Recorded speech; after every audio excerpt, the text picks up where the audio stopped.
Bannange bantu baffe abalungi mwenna abaliko njagala kubaaniriza mu ngeri ey'enjawulo. Mwebale kubeerako bannange, mwebale kwewaayo, mwebale kwekuuma, ate mwebale kusigala nga mulina okukkiriza okwo. Amanya n'eddoboozi nze Shamimu Malende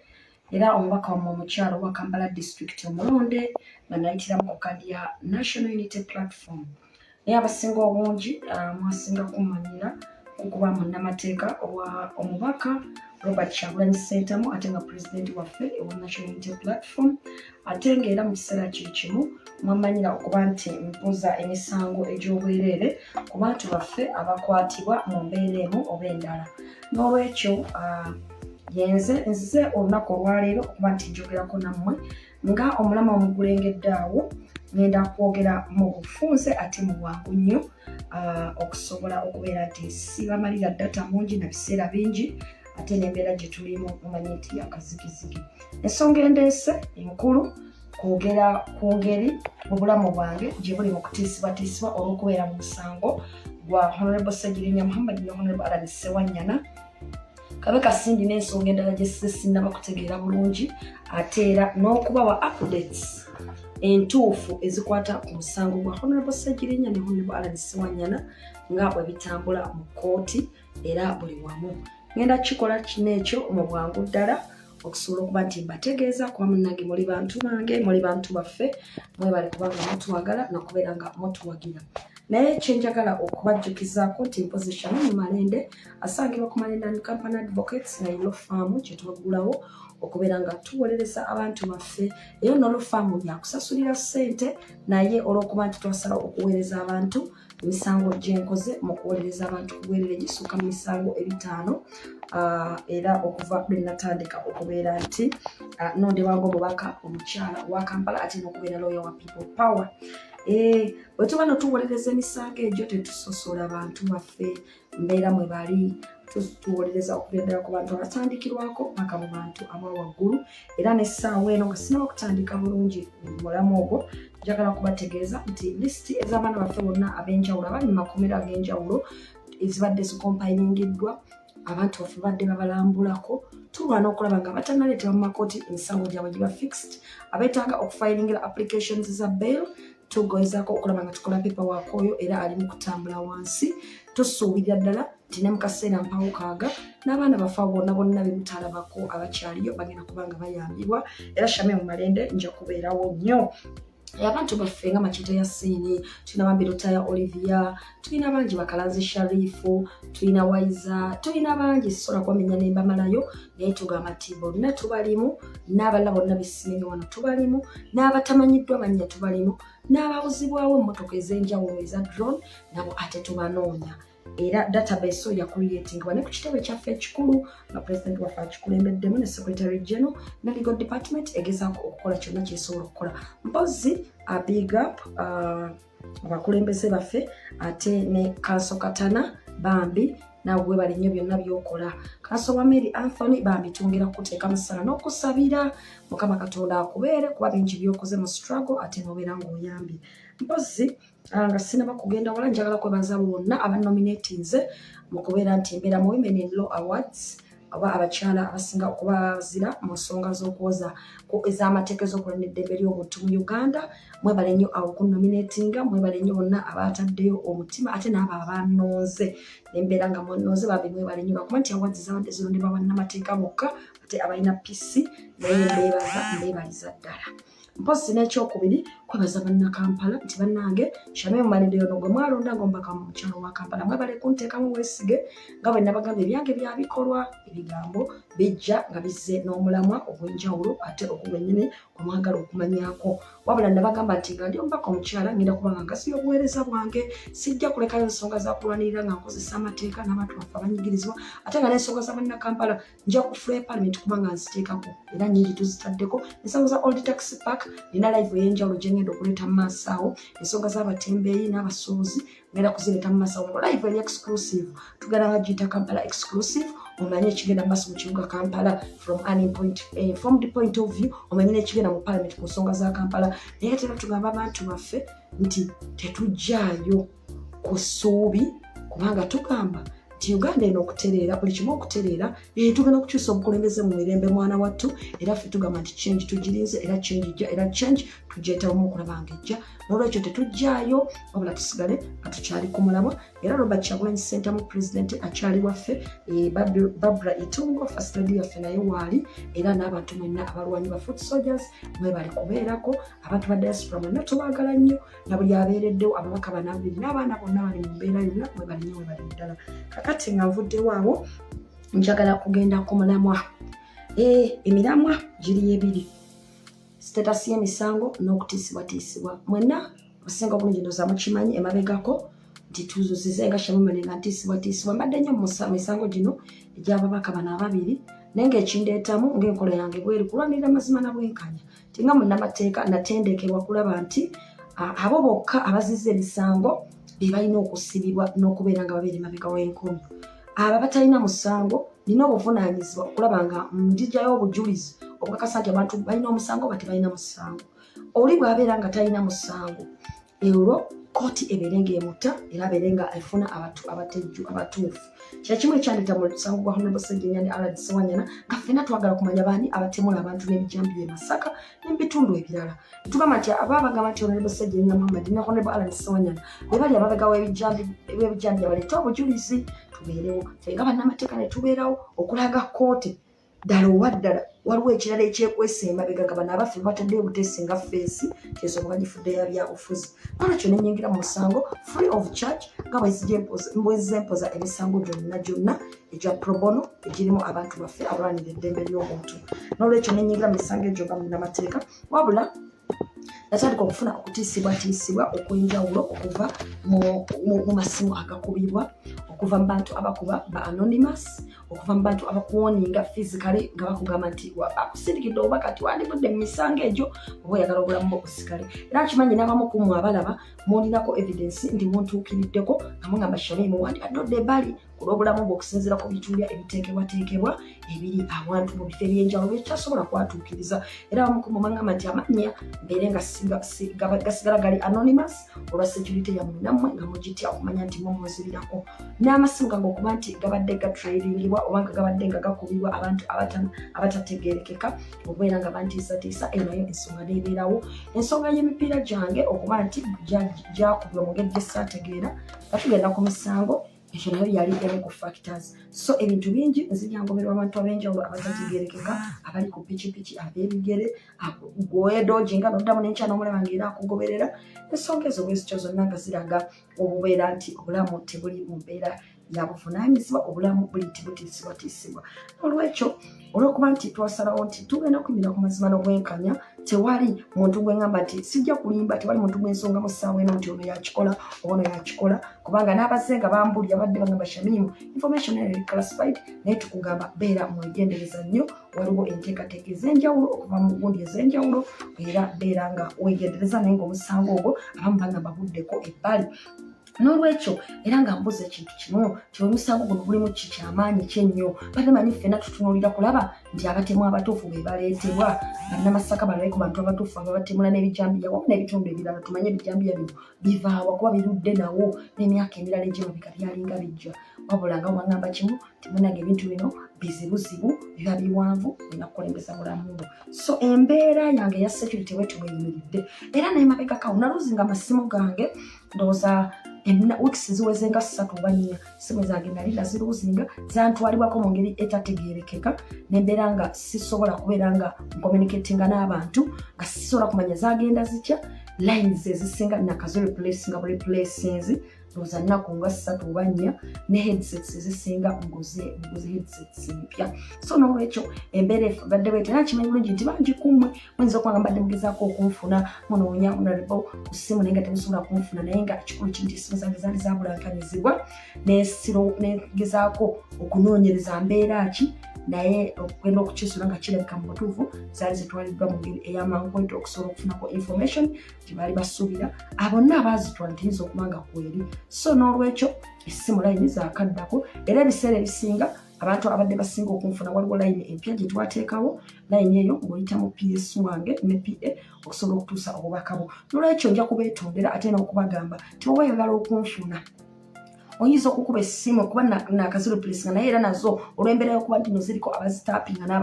n'abaziyingiramu mu mbeera emu oba endala essimu zange teziri safe. Kino leka nkibabulire bannange mwenna abakuba amasimu ku ssimu zange teziri safe. Era munansonyiwa okuba ti naye bankuku tesobola kugerako bintu biwanvu ebimu tetusobola kubyogera ku nsonga za byakwerinda naye essimu zange teziri safe. Wabula kiba beta nti bwe ngenda kubawa enamba ya PS n'enamba ya PA osobola okubeera nga enamba ezo zinootinga bw'oba oyagadde okuntuukako osobola okuba n'oyita mu bantu abo osobola at least okubeera nga information eyo esobola okuntuukako mu ngeri emu oba endala singa oba okuba essimu zange nga teziyitamu oba nga teziriiko olw'embeera y'ebyokwerinda. Enamba ezo nja ziprovidingira eggwanga ziprovidingire nga mpita ku mukutu gwange era ze mba mukozesa yadde nga n'ezange zijja kubaako naye ogisanga nga eyange teriiko oba nga tekwatiddwa oba waliwo ensonga lwaki tekwatiddwa. Essimu is a security threat also mbeere nga mukyegendereza. Mpozi ensonga era gyenjagala endala okubeera nga njogerako era maybe wano njagala kuvaayo manyi nti mukulu Lumbuye Fred ayinako obubaka bwe yateekako obubaka obugwantuukako bulungi mu ngeri emu oba endala era nange nengattamu byengattamu okusinziira n'abantu abampabula era naye njagala okumwebaza sigamba nti oba classifyinga nti kiri bwe kiti oba bwe kiti naye ku mbeera ya security etambula mu maaso kati mu ggwanga buli kyonna kye bakugamba okiwa amakulu naye ate nosigala nga buli omu omuwadde ekitiibwa kye nga bwali. So n'olwekyo embeera eyo mwe tutambulira nfunyeeko n'information nyingi nnyo abantu abamu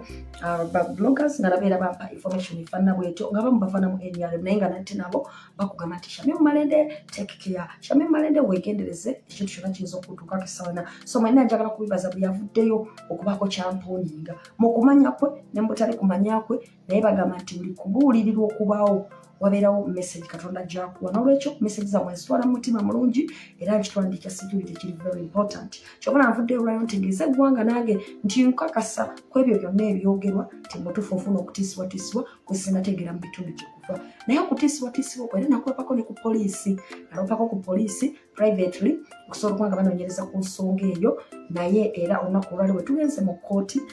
mbadde ng'ensonga eyo ngitadde mu maaso g'omunamuzi nentegeezebwa nti nsobola okwengeginga ofiisi ya IGP oba ofiisi ya Kimuli CID okusobola okwongera okunoonyereza ku nsonga ezo olw'ensonga nti kkooti egambye nti mu Uganda mwe tuli abalina mandeeti okutukuuma ate Uganda poliisi yennyini n'olwekyo tolina bw'oyinza kugibuusa maaso so bwe mba nga naripootinga ku poliisi nemba nga sinnayambibwa neyongereko ku madaala amalala ekyo bwe kitobo kyemiridde.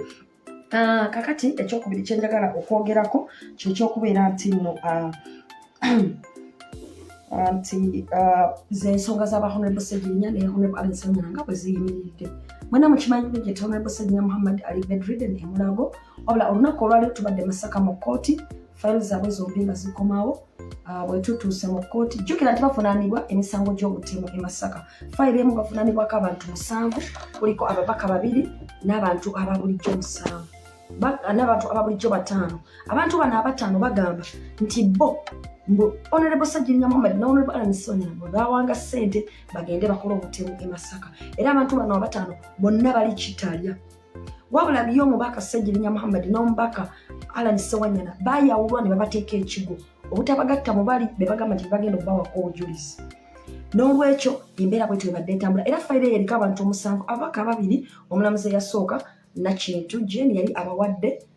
okweyimirirwa nga ye abakkiriza okweyimirira wabula mwenna mwalabye byaliwo ne baddamu ne bakwatibwa era mu ngeri gye bayisibwamu n'endwadde ezaabwe ez'omubiri ezaaganibwa okutunuulirwa kkooti eyaddako ey'okubiri eza hypertension ne kidney failure n'ebizibu byonna baddamu ne bakwatibwa ne balanga bali mu mbeera eyo gye mulaba gye balimu. So twaddamu ne tubasabira bail mu fayiro ey'okubiri kuba baddamu ne bagulako fayiro endala ey'obutemu ey'okubiri e Masaka mu kkooti era yamala okugulako fayiro ey'okubiri ne babeera nga twali tulina okubasabira bail era bail gye mulaba gye twasaba gye nafunirako nange okutiisibwatiisibwa emmotoka yange okukubibwa emipiira eyo bail omulamuzi mwamulaba owokubiri eyaddako gwe baagiwa omupya ow'ekitiibwa Ayanze Lawrence n'agaana okubawa bail naye ababaka ne basigala nga bali mu mbeera mbi ey'obulamu bwe baabalaba era ebbanga lonna tuze tukaabira kkooti nga tukigamba nti obulamu bw'abantu bwa kitiibwa abantu basobola okuba nga balina emisango egye bavunaanibwa naye bagende bajjanjabibwe. Gavumenti nabo beeyagala kubawerekerako naye babeere nga bajjanjabwa abasawo baabwe abakugu kubanga oledi waliwo obujulizi nti oledi babadde bali ku bujjanjabi obw'enjawulo naye munnange ebyo byonna kooti teyabiwuliriza abalamuzi babiwuliriza ne bagamba nti prison esobola okubeera nga ejjanjaba abantu bano n'olwekyo mu fayiro eyokubiri eya mada era ey'ebijjambya by'e Masaka ne bagaanibwa okweyimirirwa bwekyo embeera sijja kwogera bingi bwenna ne mugiraba Ssejjennya Muhammad embeera gyalimu etuuka omugisa ekigo n'emutwaza Eruzira Maxon Bay abeere nga jjajjanjabirwa naye Eruzira Maxon Bay nayo ne bamulemererwa ne bamala kati bamusindisa embulago gyamalidde ddala ebbanga ng'ali mu mbeera eringa ey'okuba nti agendezera kumwa Honorable Ssejjennya Muhammad yonna mwamulaba seetaga kwogera bingi ekigere kyavunda kiteeberezebwa nti bwe kinaba si kituuza ekigere kiyinza okutemebwa kuba suspected ayinza okuba kansa tewanabawo kiriviiringibwa kyamaanyi ku cause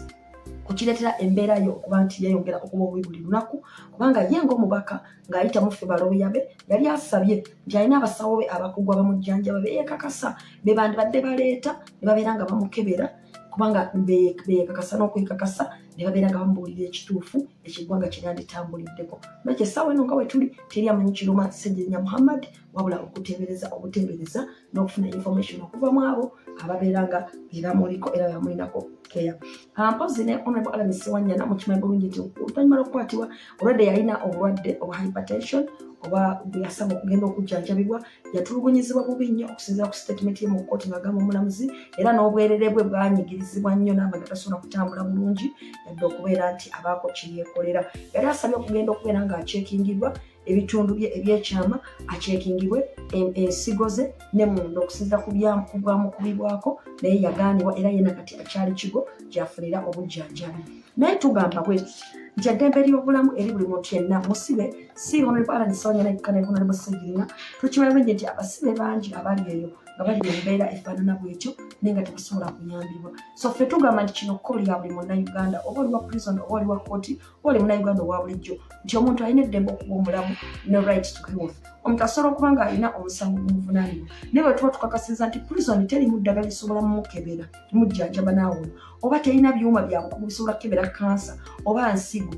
omuntu oyo aweebwe ng'omukisa ng'alina obusobozi abeere nga ajjanjabibwa abakugu b'asobola oba famire ng'esazeewo gavumenti emututte emutreati ng'emujjanjaba under the supervision of government at least tulabe okubeera nga tuleka abantu ne bafiira mu makomera nga tulaba kubanga tekina kikitugasa ng'eggwanga n'olwekyo ensonga ezo bwe zituziiridde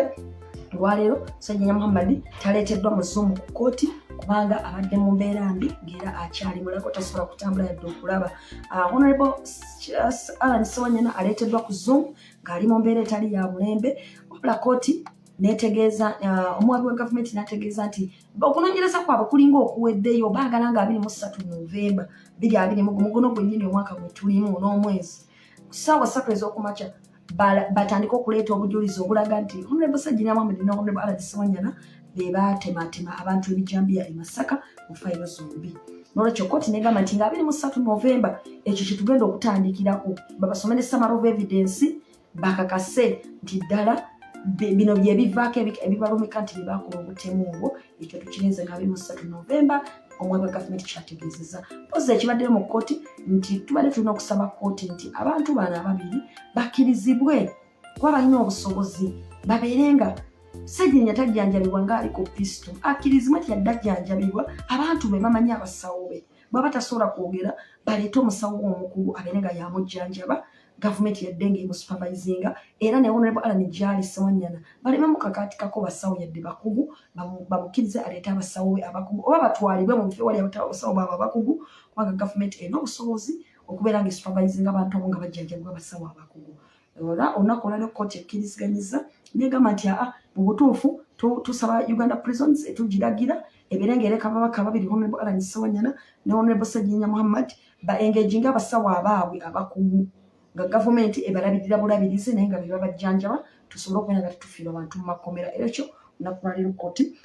ekikoze mpozi egyo gye misango ebiri egibadde leero e Masaka mu kkooti so Honorable Ssejjennya Muhammad weewaawo ng'ali ku kitanda naye ali ku mpingu kubanga akyalina omusango gwattunka nagwo ogwo gwennyini ogwa Masaka mubaamu mu mabairo etannaba kubeera ng'ereviewingibwa oba appeal okubeera nti eyitamu ne Honorable Allan Ssewanyana akyali mu kkomera ekigo olw'ensonga nti ku fayiro ey'okubiri ey'obutemu kooti teyanze Lawrence omulamuzi yabagamba tebajja kufuna bail basigaleyo paka emyezi gyabwe 6 bugiriggwako oba paka kooti lwelibawozesa. Mpozi akasembayo tiwona Basajja Muhammad atalina fayini endala eri ku Buganda Road Court empya eyamuggulwako nti yagamba nti abo bonna baali bawuninga okutta Kyagulanyi ekigenda okubatuukako okutta Honorable Kyagulanyi Ssentamu ekigenda okubatuukako kigenda kusinga ekyatuuka e Rwanda mu genocide. Mbwe yabyogera nga ali ku Sajjirinya Muhammad fans page n'olwekyo ogwo omusango ne gumuggulwako nti yakuma ku Muliyomba twayogera ebyo mu abantu abamu batandika okutemula bannaabwe mu Uganda ne mu bitundu ebirala. Omusango ogwo ne guggulwawo. Njagala ojjukira nti wakagenda mu kkooti emirundi ng'ena naye ogwasembayo n'ogwaddira ogwasembayo omubaka Sajjirinya Muhammad tebasobola muleeta ku Zoom era olw'ensonga nti yali mu mbeera mbi nga nabo bennyini abaprisoni abasusseeko nga abalemye okujjanjaba ate nga balaba ali mu mbeera etaawa. N'olwekyo bail application yo teewulirwanga naye ng'egenda kuwulirwa 15 Novemba singa anaaba ateredde n'adda mu mbeera at least esobola okubeera ng'atulina mu kamera. So Sajjirinya yali akyalinayo omusango ogwo omulala ate nno ogwo mupya naye jjukira nti ate waliyo omulala ogwa Buganda Road Court era guli gwe twasooka mu yaweebwa bail bwe yagambibwa nti yali asaba kooti yali yeekalakaasa ku mini price ng'aboneka ebipande ebiraga nti kyetaagibwa okuba nti obuwanguzi bwa Robert Kyagulanyi Ssentamu president bubeera nga bumuweebwa era nti n'okubeera nti yali asaba okubeera nti Eddie Mutwe Nobienri James Mubiru ne banne nga baali bakwatiddwa babeera nga batiibwa era ebyo bye byamukwasa omusango gujjukira bungi twanguuza era n'afuna bail naye nga nagwo kyagenda mu maaso. So wengera ku court status ey'emisango egyo ababaka ababiri gye bavunaanibwa bwe gityo bwe gyeyidde. Honorable Sajjirinya Muhammad alina emisango 3 alina emisango 4 ate Honorable Allan Ssewanyana alina emisango 2. Sajjirinya alina 2 ku Buganda Road Court n'emirala 2 ku Masaka ate Allan Ssewanyana Honorable alina 2 e Masaka mu kooti. Mpozi Sajjirinya Muhammad alina emisango emirala ejjinja naye gyadda nnyo mu kalulu. Musango ogwo fayiro gwamuggulako mu kiseera kya kalulu naye ogwo yaweebwa bail era n'abeera nga omusango ogwo gulabika gwaggwamu amaanyi gavumenti ng'eraba nti terina bujulizi bumala. N'olwekyo n'ebintu byabwe byonna biri ku police station ebyakwatibwa nga balina Honorable Nabila Naggayi Ssempala era muntagingire Honorable Nabila Naggayi Ssempala nti ejjinja ku police ebintu ebyalekebwa byali bawambiddwako balina eddembe okubeera nga babiclaiminga olw'ensonga nti omusango ogwo gwali guli ejjinja gwaggwamu amaanyi nga mu butuufu gwalabikanga ogwali guvugiddwa mu ngeri ebyobufuzi bagende basabe ebintu byabwe bibeere nga bibaweebwa nga bagoberedde prosesi y'amateeka yonna nga bweru. So eyo status y'emisango ku babaka. Ku ba political prisoners abalala sijja kubongerako nyina bwaddeko da brief naye nkugamba nti embakola zaabwe ziteekebwateekebwa lisiti zikompayiringiddwa babakyaliddwa mu makomera abagezezzaako tulina ne bye tutamanyi naye ng'ate lisiti amannya kwegali database creatingiddwa. So n'olwekyo teweeralikira muntu yenna atali abo ababaka agenda kubeera ng'ayambibwa era ali mu kuyambibwa. Kugamba Shamim Mumanya tekoze emisango egisukka mu 5 ku bwereere ne guno ogw'aba Honorable Sajjirinya nakola emisango gyonna nziteekamu amafuta gange nteekamu buli kimu kubanga ekyo kye nasuubiza bannakampala kye nasuubiza Katonda ate kye nasuubiza ne Uganda. N'olwekyo ekyo bwenkomye ku nsonga ezo bwe zityo. Mpozi kye njagala okusembyayo nga mu summary kwe kubagamba nti Uganda eno gye tulimu ng'ensi yaffe gyala ffenna tukitwale era tukimanye bwe tubanga tubane tukimanye nti nnene nnyo okusinga ffe abagirimu olunaku olwaleero. Uganda eno gye tulwanira obanga tuli mu ruling government obanga tuli mu opposition wonna we tuli oba ki si yaffe ffenna. Uganda y'Abannayuganda bonna abo abalimu olwaleero abali mu byobufuzi n'abatali mu byobufuzi n'abo abalizaalibwa be tulirekawo ne be balirekawo. Ekyo nno kitegeeza ki? Kiba kitegeeza nti buli kusalawo kwonna kw'okola olwaliro ng'oli mu Uganda obanga gwe okukola okufunamu ng'omuntu oba ku lw'ekibiina kye ekimu oba ku lw'omuntu omu ekyo nno mwana wattu kiba kikyamu oba olidde mu nsi y'olukwe era obeera nga olyazamanyiza abantu baffe abaliddawo. N'olwekyo njagala buli omu abeere nga yeefumitiriza buli kyabeera asalawo okukola mu Uganda olwaleero. Oyagala kunyigiriza basuubuzi, oyagala kunyigiriza batembeeyi, onyigiriza babodaboda, oyagala kugoba abatakisi mu kibuga, olina okulowooza ennyo. Oli mu kukuba banne omugongo obalyamu olukwe abalonzi bo balyamu olukwe ate nga bakwesiga obeera mu zimiitingi z'ekiro ate emisana ng'ogamba oli kirala olyamu pulezidenti w'olukwe nedda baaba ensonga eyo si bweri oba weeriddemu olukwe ate n'olyamu ne generation yonna yonna eriddawo n'abaana bawozadde n'abazzukulu. Nolwekyo tuddeyo ku mulamwa twagale Uganda okusinga bwe tweyagala, twagale Uganda okusinga ebibiina byaffe eby'obufuzi, twagale Uganda okusinga okugamba nti nze ndi mu gavumenti essaawa eno nze ndyamu. Tujja kubeera nga tulina obuvunaanyizibwa bwe tukoze eri Katonda n'ensi yaffe. Mpozi n'akalala njagala okubeera nga nteekako ke kugamba nti twongere okusabira Uganda yaffe, twongere okusabira abantu abanyigirizibwa, twongere okusabira ebizibu byaffe ffenna bye tulina, buli omu mu bizinesi ye, mu mirimu gye, mu maka ge, mu kimu, tusobole okubeera nga tubeera n'ensi ennungi. Na buli omu sikiri oyo gy'olina oba Katonda kye yakuwa, njagala otandika okuba nga okikozesa okuyamba oyo gw'olaba atasobola. Singa tunaateekawo omutima guno ogwagala nti nsobola okukozesa kye nnina nga nzirigo profession, ne ngamba nti olumu nkola ssente, naye bw'esanga eyataaga obuyambi ate simusaba ssente, ojja kulaba ng'ensi nnungi ng'era ffenna etwanguyira. N'olwekyo mbadde njagala nnyo ekintu ekyo tubeere nga tukitunuulira. Mpozi n'akasembayo kwe kakali bannakampala nti bannakampala tulina puroguramu yammwe enteeketeeke, tulina bingi byo tugenda okusumulula eby'amaanyi ku wa Kampala kubanga amaloboozi tugakuŋŋaanyiza, ebirowoozo byammwe tubayiseemu tubifunye, gye tutannatuuka tuli mu kkubo, abamu tuweereza proposals zammwe, tugenda kuba unveiling ekipya. Naye ate wano ku social media niwo tubagamba nti tulina program tugenda giyita Kampala ku ntikko, Kampala nga tubawa ebitambulira ddala mu Kampala ku kkowa ng'ate ge mazima, ng'ate tubawa ne solutions ebyagema obimanyisi byakwogera bwogezi, naye tukulira ekyo kyolina mazima. Era ng'oli informed tumanye nti Kampala tumutegeera, ate Kampala tutambulire wamu, ate namwe mumanyi gye mutwala ebirowoozo byammwe. Ate nkujjukiza nti era awatali Uganda yawamu tewali Kampala. Ffenna twegatte nga bannayuganda, ffenna tubeere nga twagalana, ffenna tulwanire Uganda eyawamu, kubanga ow'e Kampala bw'aba ali bulungi, owaliwo alina okubeera obulungi, buli site alina okubeera obulungi, n'ebyalo bibeere bulungi. Nolwekyo tubeere nga tupreachinga message of love and unity n'okukyusa ensi yaffe mu mirembe. Mpozi njagala okugezaako okubagamba nti kuno kakubeera kulabula ate nga kuli serious. Tulina ba comrades baffe abalungi ennyo mu struggle. Mwebale nnyo, mwebalire ddala, mwebale nnyo kwagala pulezidenti waffe, mwebale nnyo kwagala nkyukakyuka, mwebale nnyo okukola ku bulungi bwa struggle. Tubadde tusaba, nange kusaba kwange nti mulimu abamu ate abalina ebintu byemukola ate biringanga ebirwanyisa ate abalwanyi ba struggle. Mulimu kummwe ate abagenda ate sayidi eri ne mufunayo ke mufunye ate namujja ne mubega bannammwe. Kyekiri kyatugambye nti olwoba olidde mu nsi y'olukwe, gavumenti eno eyinza obutakukwata kuteeka mu kkomera, naye ye Katonda alina wagenda okunywereza. Bw'oba oli olukwe mu Shamim Malende, n'oli olukwe mu Honorable Kyagulanyi Ssentamu, n'oli olukwe mu muntu yenna, munnayuganda oyo omukozi munno, n'owaayo banno ku ngeri y'obulyaz'amaanyi, n'obaleetera ebizibu, ojja kukisasulira.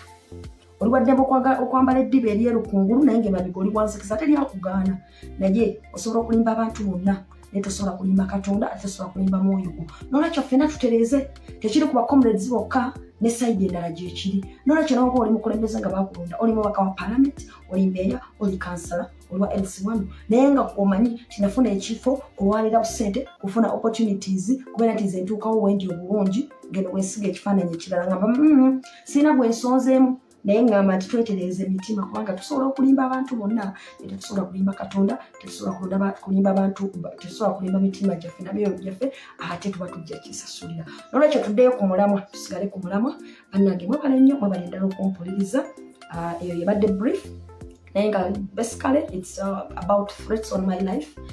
My phones are not safe to you all. I'll give you the PS number and the PS number, that if you want to reach to Shamim Malende, you can go through the lines of my PS and public and personal assistant. I'll avail those lines via my social media. Then for Kampala people, we are unveiling a plan for Kampala City where we'll be discussing issues affecting the people of Kampala and the practical solutions and how we are implementing it so that the people of Kampala know what exactly is happening and then how we can go about it. Then I have given you a brief of the updates about Honorable Ssegirinya and Honorable Alan Sewanyana, but what you have to know that the massacre cases are coming up on 23rd November, and that is expected to be committal proceedings, and then trial will commence. And then for Buganda Road Court against Honorable Ssegirinya, it is on 15th November 2021. Thank you all for the support. Thank you for loving us. Just keep loving your country. Keep glued to demanding for change and for peaceful transition of power. Shamim Malende, I remain your woman member of Parliament for Kampala District on the National Unity Platform ticket. Thank you so much. God bless you all.